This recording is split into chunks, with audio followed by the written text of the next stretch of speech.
Ini udah blur, kayak blur.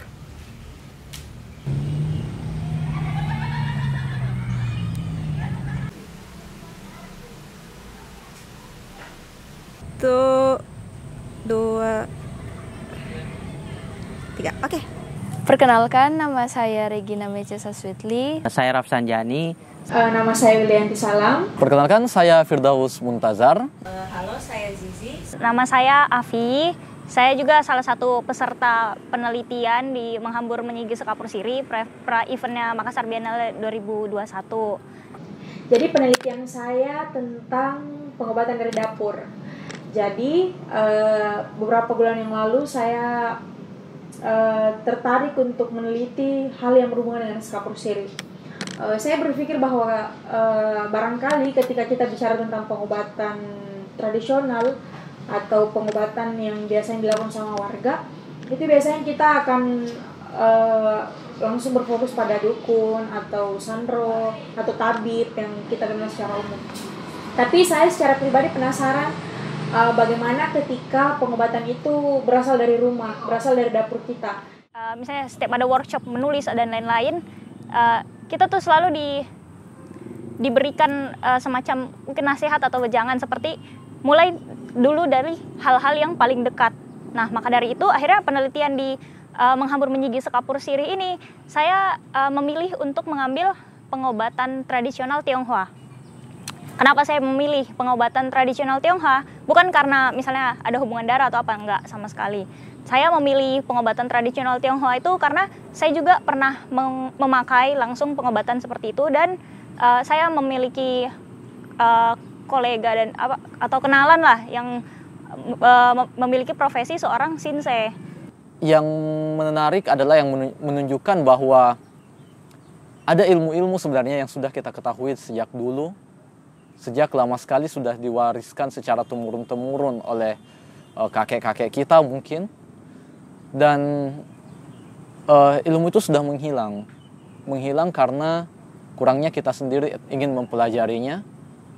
Karena mungkin kalau dalam konteks ini pengaruh adanya pengobatan modern dan kemudian tidak dipercayanya lagi ilmu-ilmu yang dulu.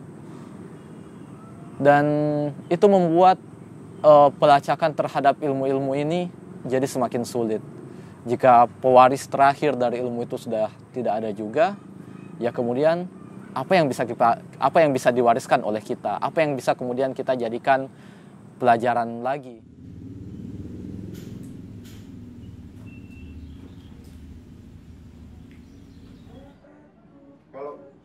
Programnya MB kemarin yang lolos baru-baru tuh?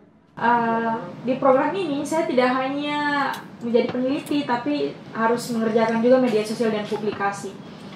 Jadi itu membantu saya untuk bisa lebih memperbaiki manajemen diri dan bekerja dengan tim. Selain itu ketika di lapangan saya mendapatkan banyak kesempatan karena dengan tim yang terbatas, peneliti saya dan beberapa teman yang lain mesti meneliti dan mesti mendokumentasikan penelitian kami sendiri. Jadi ini juga menjadi suatu kesempatan baru bahwa ternyata saya bisa lebih mengupgrade bagaimana saya bisa mengusahakan sendiri apa yang harus saya lakukan ketika saya di lapangan. Saya harus meneliti narasumber saya harus mendokumentasikan proses penelitian saya, harus menulis hasil penelitian saya, dan juga mempublikasikan itu ke media sosial dan ke banyak orang. Di penelitian ini tuh semua medium itu foto, video, suara, tulisan saling mendukung satu sama lain. Tidak ada yang lebih penting dan tidak penting begitu. Semuanya sama-sama penting karena semua berkontribusi untuk menceritakan sesuatu dengan karakter mediumnya masing-masing. Nah, tantangan juga sih karena ini ceritanya satu penelitian itu satu orang, satu subjek penelitian itu satu orang.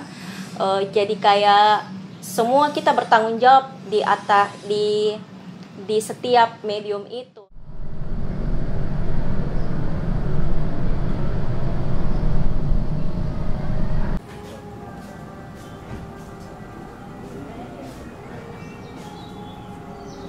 Nah, dan juga sebenarnya saya ini jurusannya itu akuntansi.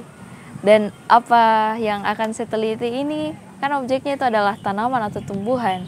Sama sekali tidak ada hubungan dengan jurusan saya di perkuliahan. Jadi sebenarnya saya berangkat dengan betul-betul pengetahuan yang kosong tentang tanaman-tanaman.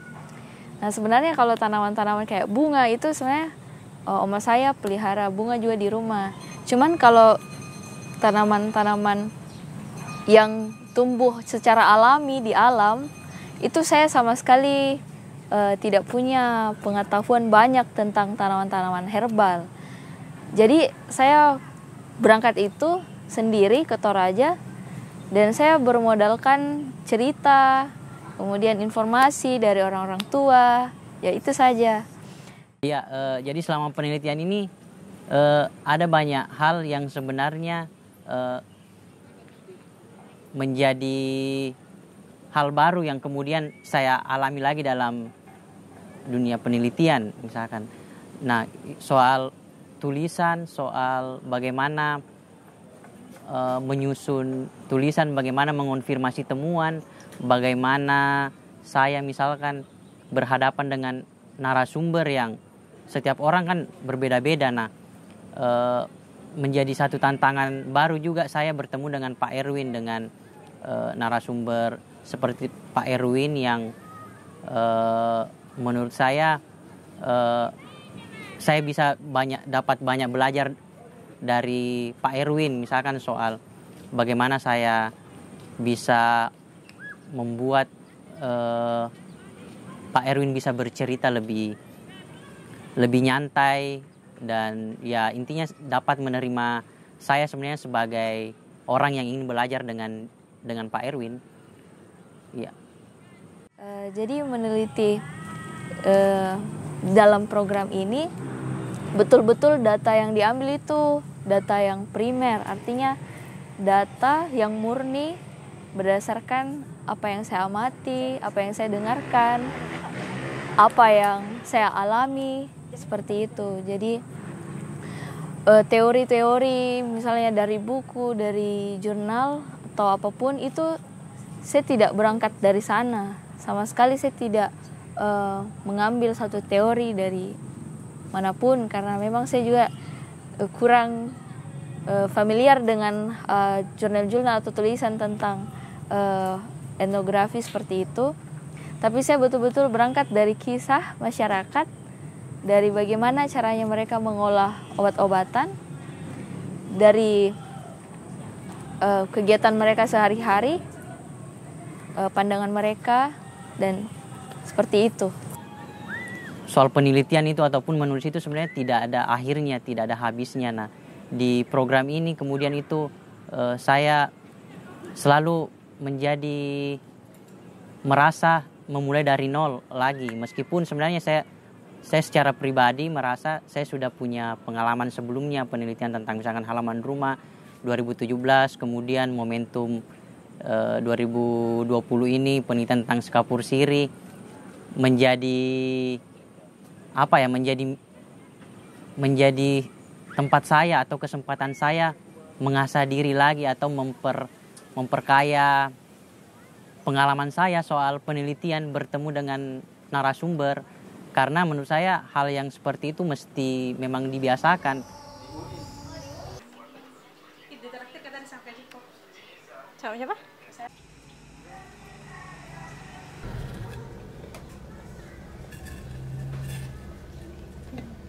Melalui penelitian ini, saya lebih banyak mengenal tentang kampung saya sendiri. Itu yang paling penting juga sebenarnya. Karena selama ini saya hidup di kota, saya besar di kota. Saya cukup sering ke kampung, sekali 2 kali dalam setahun singgah ke kampung, tapi tidak pernah benar-benar mengetahui bagaimana, di mana kampung saya, apa yang pernah terjadi di sana, apa yang kemudian membuat orang-orang di sana pindah ke kota, apa yang kemudian membuat orang-orang di sana bertahan. Itu yang kemudian saya dengar ceritanya, di luar dari cerita tentang tentang si Puakulu sendiri, tentang kakek saya sendiri dan pengobatannya dia. Walaupun rasanya rasanya sangat santai sekali, tapi saya banyak belajar dari situ. Saya banyak berefleksi tentang alam semesta, terus kayak tentang kalau manusia dan alamnya itu sangat terkait, dan kita dan penyebab penyakit ternyata tuh bukan cuma faktor luar kayak virus atau bakteri yang mungkin baru aja sekarang, penyakit-penyakit baru, tapi bisa juga karena energi dalam tubuh kita itu sedang tidak seimbang. Ada beberapa lapis pengobatan cara warga.